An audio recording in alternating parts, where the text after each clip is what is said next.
Hello friends, मैं हूँ rehabilitation psychologist और काउंसलर अर्पणा दुबे। और हम देख रहे हैं मनोविज्ञान विषय के बीए पार्ट 1 के टॉपिक्स को, जिसमें हम देख रहे हैं मेथड्स ऑफ साइकोलॉजी, जिसमें से इंट्रोस्पेक्शन मेथड हम देख चुके हैं और आज के वीडियो में देखेंगे ऑब्जर्वेशन मेथड यानी अवलोकन विधि। आज हम देखेंगे ऑब्जर्वेशन मेथड यानी प्रेक्षण विधि। ऑब्जर्वेशन मेथड मनोविज्ञान की दूसरी प्रमुख विधि है। पहले हमने इंट्रोस्पेक्शन मेथड देखा था। सन 1913 में 1913 में जब वॉटसन ने व्यवहारवाद यानी बिहेवियरिज्म की स्थापना की, तो मनोविज्ञान को नए ढंग से परिभाषित करते हुए उन्होंने कहा कि मनोविज्ञान व्यवहार का विज्ञान है और जिसकी स्टडी जो है इंट्रोस्पेक्शन नहीं होकर के ऑब्जर्वेशन मेथड होना चाहिए। तभी से ऑब्जर्वेशन मेथड का जन्म हुआ और आज भी ये विधि जो है साइकोलॉजिकल स्टडीज़ में एक प्रमुख विधि बनी है। इस विधि में जो स्टडी करता रहता है, अध्ययन करता रहता है, वो ऑर्गेनिज्म के बिहेवियर्स को एकदम न्यूट्रल फीलिंग से या निष्पक्ष भाव से अवलोकन करता है और अपने अवलोकन के आधार पर वो एक विशेष रिपोर्ट तैयार करता है। उसका एनालिसिस करके उस ऑर्गेनिज्म के व्यवहार के बारे में एक डिसीजन पे पहुंचता है और ऑब्जर्वेशन को ऑब्जेक्टिव बनाने के लिए प्राणी के व्यवहारों का अवलोकन वो बहुत डिफरेंट सिचुएशंस में करता है। कई ऑब्जर्वर मिलकर के भी ऑर्गेनिज्म के व्यवहारों का अवलोकन एक साथ करते हैं और शायद यही कारण है कि इस विधि को वस्तुनिष्ठ प्रेक्षण विधि यानी ऑब्जेक्टिव ऑब्जर्वेशन मेथड भी कहा गया है। इसमें जो ऑब्जर्वर रहता है वो ऑर्गेनिज्म के दोनों तरह के व्यवहारों को या बिहेवियर्स को स्टडी करता है। जैसे उसमें एक्सटर्नल बिहेवियर होता है, बाह्य व्यवहार, और इंटरनल बिहेवियर। बाह्य व्यवहार कैसे हो सकता है कि वो अभी क्या कर रहा है, क्या खा रहा है, दौड़ रहा है, रो रहा है, हंस रहा है, खेल रहा है ना। और आंतरिक व्यवहार या इंटरनल बिहेवियर कैसे हो सकते हैं, जैसे उसके ब्लड प्रेशर में कैसा डिफरेंस आया है, उसके हृदय की धड़कन कैसी है, उसको कैसा फील हो रहा है। ये सब जो ऑब्जर्वेशन है ये इंटरनल ऑब्जर्वेशन है। ऑब्जेक्टिव ऑब्जर्वेशन की दो मुख्य कैरेक्टरिस्टिक्स होती हैं कि ये ऑब्जर्वेशन जो है हमेशा उद्देश्यपूर्ण और सूक्ष्म होता है। यानी इसका एक ऑब्जेक्टिव होता है, एक एम होता है और ये बहुत माइन्यूट होता है। दूसरे शब्दों में कहा गया है कि प्रेक्षक यानी ऑब्जर्वर किसी उद्देश्य से ही प्राणी के व्यवहार के किसी खास पहलू पर अधिक ध्यान देते हुए ऑब्जर्वेशन करता है। दूसरी इसकी खूबी है या विशेषता है कि ऑब्जर्वेशन का एम जो है अध्ययन नियमों से संबंधित चरों के बीच पारस्परिक संबंधों का पता लगाना होता है। यानी जिन वेरिएबल्स के ऊपर काम किया जा रहा है, किस समस्या के ऊपर काम किया जा रहा है, तो वो जो दो वेरिएबल हैं डिपेंडेंट इंडिपेंडेंट है ना, उनके बीच में क्या रिलेशनशिप है, इसका ऑब्जर्वेशन मेथड से अध्ययन किया जाता है। W.J. गुडे और P.K. हट ने इसकी परिभाषा दी कि science begins with observation must ultimately return to observation of its final validation. यानी विज्ञान की शुरुआत प्रेक्षणों से होती है और अंततः अपने अंतिम सत्यापन के लिए अवलोकन पर लौटना चाहिए। अब इसकी कुछ विशेषताएं देखते हैं ऑब्जर्वेशन मेथड की, कि सभी तरह के अवलोकन जो है वैज्ञानिक अवलोकन या साइंटिफिक ऑब्जर्वेशन नहीं होते हैं। जब वैज्ञानिक विधि से अवलोकन किया जाता है तब उसे साइंटिफिक ऑब्जर्वेशन कहा जाता है।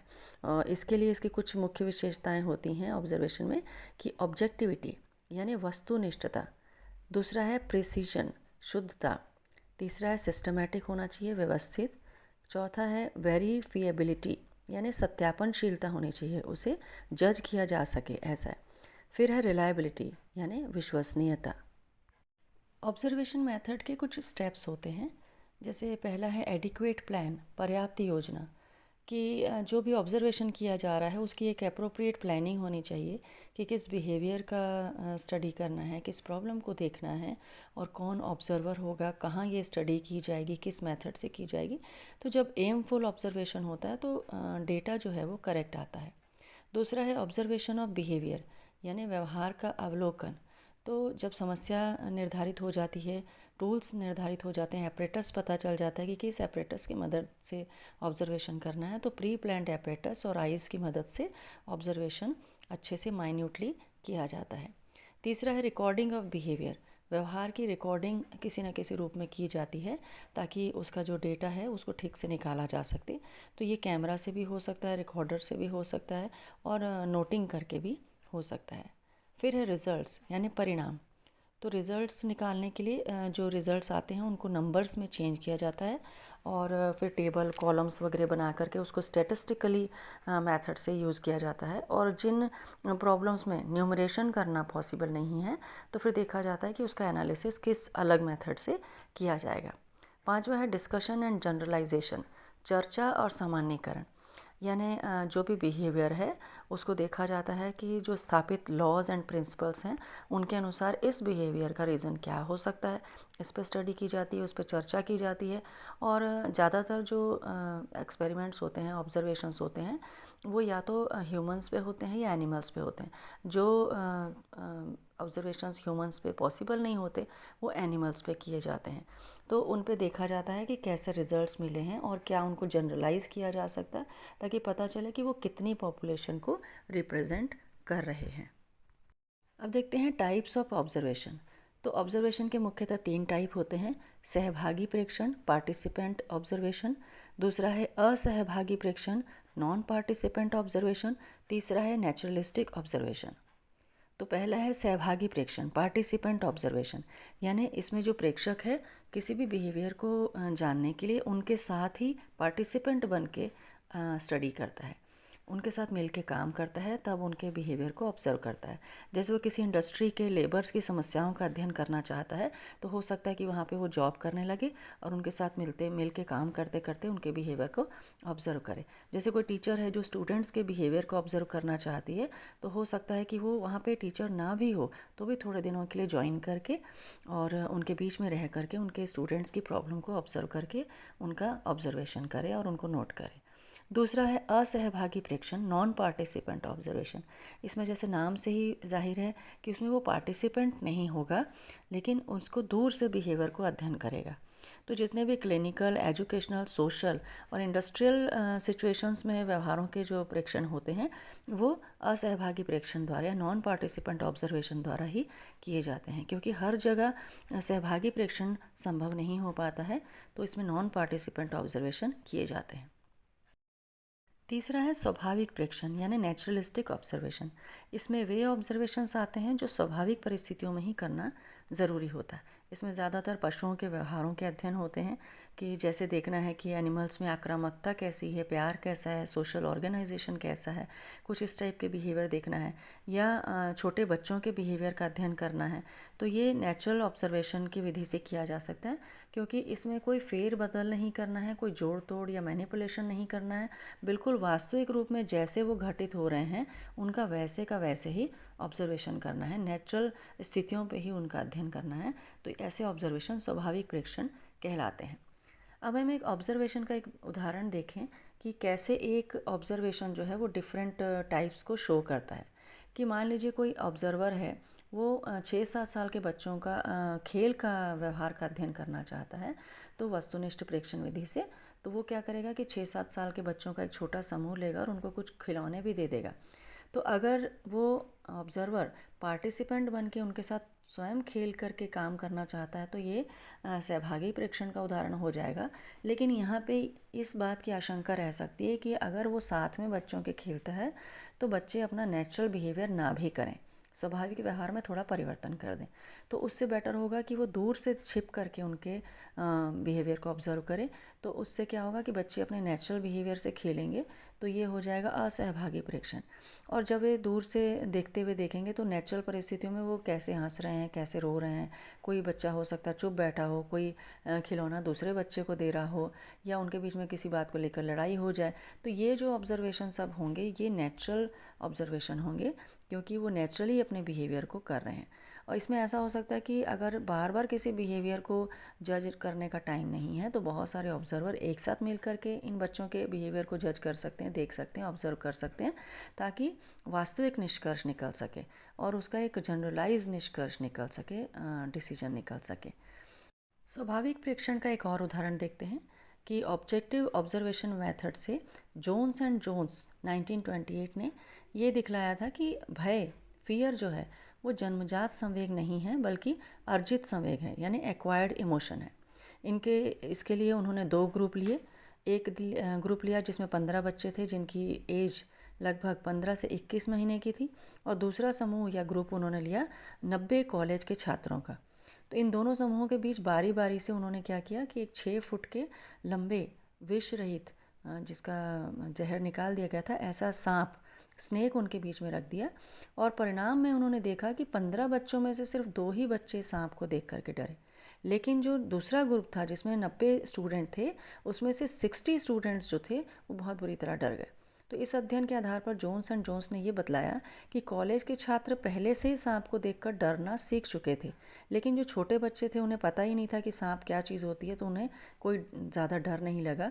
तो निश्चित रूप से ये ऑब्जेक्टिव ऑब्जर्वेशन का एक उदाहरण था, क्योंकि प्रेक्षण जो है स्वाभाविक परिस्थिति में किया गया और अध्ययनकर्ता ने बिल्कुल न्यूट्रल भाव से बच्चों और कॉलेज के छात्रों के डर में होने वाले संवेगात्मक व्यवहार का प्रेक्षण करके उसका एनालिसिस किया। अब देखते हैं प्रेक्षण विधि के गुण क्या होते हैं, मेरिट्स क्या होते हैं। तो इसका पहला गुण है कि यह विधि वस्तुनिष्ठ और अवैयक्तिक होती है, ऑब्जेक्टिव और इम्पर्सनल होती है, यानी जैसा ऑब्जर्वेशन किया जाता है वैसा ही निष्कर्ष निकाला जाता है। तो इसलिए ये बहुत रिलायबल और वैलिड होती है। जैसे एक उदाहरण से समझ सकते हैं कि किसी व्यक्ति को आप देख रहे हैं कि बहुत ज़ोर ज़ोर से बोल रहा है, उसकी आंखें और चेहरा लाल हैं, तो ऑब्ज़र्व करके बताया जा सकता है कि ये व्यक्ति जो है बहुत ज़्यादा क्रोध में है, यानी डायरेक्ट ऑब्जर्वेशन है। दूसरा गुण है इस विधि का कि इसका अध्ययन क्षेत्र बहुत विस्तृत होता है। इसका जो स्टडी एरिया है वो बहुत ही वाइड है। अंतर्निरीक्षण विधि का प्रयोग सिर्फ बड़े लोगों पर किया जा सकता था, बच्चों पे, एनिमल्स पे और एबनॉर्मल पर्सन्स पे नहीं किया जा सकता था, लेकिन ऑब्जर्वेशन मेथड छोटे से छोटे बच्चों पे, एडल्ट्स पे, एनिमल्स पे और एबनॉर्मल पर्सन्स सभी पे किया जा सकता है। तीसरा गुण है कि एक से अधिक का अध्ययन इसमें किया जा सकता है, मोर पर्सन्स इन वन टाइम, यानी एक से अधिक प्राणियों के व्यवहारों का निरीक्षण इसमें आसानी से किया जा सकता है। जैसे ऑब्जर्वर भीड़ व्यवहार का, क्राउड बिहेवियर का अध्ययन करना चाहता है तो इस विधि का प्रयोग करके काफ़ी आसानी से वो निष्कर्ष निकाल सकता है। अगला गुण है इस विधि से प्राप्त आंकड़ों का सांख्यिकी विश्लेषण यानी स्टैटिस्टिकल एनालिसिस काफ़ी आसानी से किया जा सकता है, क्योंकि जो डेटा मिलते हैं उनकी फ्रीक्वेंसी और परसेंटेज पता होते हैं, तो इसलिए उनको स्टैटिस्टिकल मेथड में बदलना बहुत आसान हो जाता है। इसलिए इस विधि की जो वैलिडिटी है वो बहुत ज़्यादा बढ़ जाती है। अगला गुण है कि ये स्टैटिस्टिकल मेथड है तो इसलिए जनरलाइजेशन किया जा सकता है, क्योंकि इसमें कई व्यक्तियों पे एक साथ अध्ययन किया जाता है और उनका स्टैटिस्टिकल एनालिसिस भी निकाला जाता है, इसलिए उसके परिणाम को सामान्यीकृत किया जा सकता है, जनरलाइज्ड किया जा सकता है, जिससे बहुत लोगों पे एक ही बिहेवियर बहुत बड़ी पॉपुलेशन पे पता चल जाता है। इस विधि का अगला गुण है कि simple method as compared to other methods, कई अन्य विधियों की अपेक्षा ये काफ़ी सरल विधि है। अब इस विधि के कुछ दोष या डीमेरिट्स देखते हैं। इसमें पहला दोष है कि affected by observers feelings and prejudice on observation, यानी प्रेक्षण करते समय जो ऑब्जर्वर है उसके प्रेजुडाइज, पूर्वाग्रह और उसकी नीड्स और उसकी एप्टीट्यूड या एटीट्यूड का असर प्रेक्षण पर पड़ सकता है। तो इसलिए इसकी वस्तुनिष्ठता थोड़ी कम हो सकती है और सब्जेक्टिविटी बढ़ सकती है, तो इससे वैलिडेशन और रिलायबिलिटी कम होने की आशंका रहती है। दूसरा दोष है not useful for all mental processes. इस विधि में प्राणी के व्यवहारों का जो ऑब्जर्वेशन है उसके मानसिक क्रियाओं को जानने के बारे में भी होता है, लेकिन हमेशा ऐसा संभव नहीं हो पाता है कि उसकी सारी मानसिक क्रियाओं का जो ऑब्जर्वेशन किया गया वो सही हो।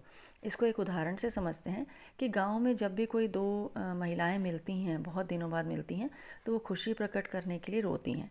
तो अगर ऑब्जर्वर दूर से देखेगा तो उन्हें लगेगा कि उनके रोने का कारण कोई दुख है, तो यहाँ पे डिसीजन गलत होने के चांसेस हो सकते हैं। लेकिन जबकि सही बात क्या थी कि वो महिलाएं बहुत दिनों बाद मिलने से खुशी से आंसू प्रकट कर रही थी।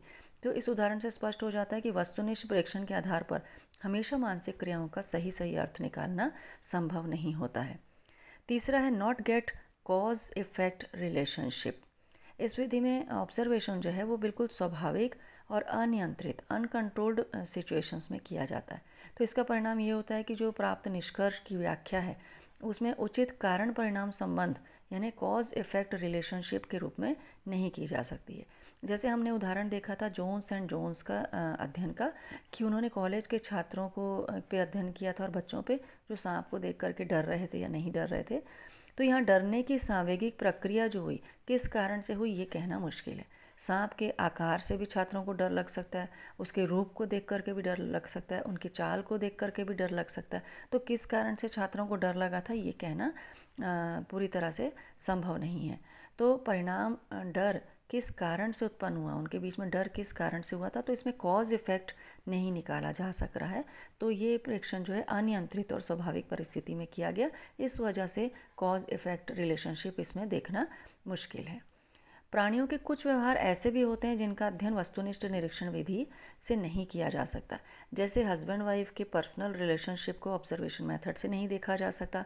कुछ ऐसी फीलिंग्स होती हैं या कुछ ऐसा बिहेवियर होता है जो हो सकता है कि पर्सन झूठ बोल रहा हो या दिखावे का बिहेवियर कर रहा हो। तो जो ऑब्जर्वेशन किया जाएगा वो बिहेवियर अलग होगा, लेकिन उस पर्सन में अंदर जो नेचर है उसका और उसका बिहेवियर है वो अलग होगा। तो यहाँ पे भी ऑब्जर्वेशन मेथड से डिसीजंस गलत हो सकते हैं, रिजल्ट्स गलत हो सकते हैं। तो इस तरह से हम देखते हैं कि वस्तुनिष्ठ प्रेक्षण विधि के गुण और दोष दोनों ही हैं, लेकिन इन दोनों को ध्यान में रखते हुए भी बताया जा सकता है कि ये मनोविज्ञान की बहुत ही इम्पॉर्टेंट मेथड है, क्योंकि ग्रुप बिहेवियर्स के अध्ययन में इस विधि से अच्छा और कोई मेथड यूज़ नहीं किया जा सकता। तो फ्रेंड्स, आज के वीडियो में इतना ही। आपको आज का वीडियो कैसा लगा हमें कमेंट करके ज़रूर बता दीजिएगा। नेक्स्ट टॉपिक लेकर आएंगे नेक्स्ट वीडियो में। Thank you.